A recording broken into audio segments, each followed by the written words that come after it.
মিলন হবে ধারাবাহিকের আগামী পর্বে দেখা যাবে যে এলা তার কষ্ট ভুলে থাকার জন্য গ্রামের বয়স্ক লোকদেরকে শরীরচর্চার জন্য ব্যায়াম শেখানোর একটা প্রতিষ্ঠান খুলেছে। সেখানে সে প্রতিদিন বয়স্ক লোকদেরকে ব্যায়াম শেখায়। এলা যখন ব্যায়াম শেখাচ্ছিল তখন সেখানে চুপি চুপি গোরা এসে দেখছিল আর বলছিল যে তুমি ভালোই আছো, আর কোনোদিন তুমি আমার মুখও দেখতে পাবে না, আমি তোমাকে ছেড়ে অনেক দূরে চলে যাচ্ছি। তখন সেখানকার কিছু মহিলা বলা বলি করছিল এলার নাকি আবার নতুন করে বিয়ে হবে। একথা গোরা শুনতে পেয়ে মনে মনে ভাবলো এলা মনে হয়তো আবার নতুন করে বিক্রমের সঙ্গে জীবন শুরু করার কথা। আমাকে তো সে কিছুই বলেনি, আমি ডিভোর্স দেওয়ার পরপরই তার বিয়ে করার ইচ্ছে জেগেছে। বন্ধুরা, কি হবে এর পরবর্তী কাহিনী সেটি দেখার জন্য আমাদের চ্যানেলটিকে সাবস্ক্রাইব করে পরবর্তী কাহিনী দেখতে থাকুন। বাড়ির সবাই মিলে প্ল্যান করেছে আমরা যদি এলার আবার বিয়ে দেই তাহলে কেমন হয়। তখন রেগে মেগে গোরা ঠিক তার মনের কথা বলবে আর এলা দিদিভাইকেই বিয়ে করবে।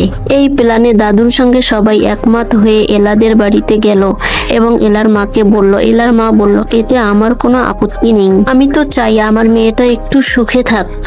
কিন্তু এলা তখন বলল না, আমার আপত্তি আছে, আমি কিছুতেই এই বিয়ে করতে পারবো না। তখন সবাই অনেক ঘাবড়ে গেল এবং বলল না দিদিভাই, তোমাকে এই বিয়েতে রাজি হতেই হবে, তাহলেই আমরা গোরার মুখ থেকে সত্যিকারের ভালোবাসার কথাটা জানতে পারবো। তোমাকে শুধু মিথ্যা মিথ্যা অভিনয় করতে হবে বিক্রমের সঙ্গে বিয়ের, তাহলেই আমরা দেখতে পাবো গোরা সবকিছু ভুলিয়ে তোমাকে নিয়ে আবার নতুন করে জীবন শুরু করবে। তুমি আমাদের এই প্ল্যানে আমাদেরকে সাহায্য করো প্লিজ দিদিভাই। অন্যদিকে বিক্রমের সঙ্গে দাদু আগেই কথা বলে রেখেছে যে তোমাকে যদি এই বিয়েটা বাঁচাতেই হয় তাহলে এলার সঙ্গে বিয়ের অভিনয় করতে হবে। বিক্রম বলল ঠিক আছে, আমি এই অভিনয় করার জন্য রাজি, এতে আমার কোনো আপত্তি নেই।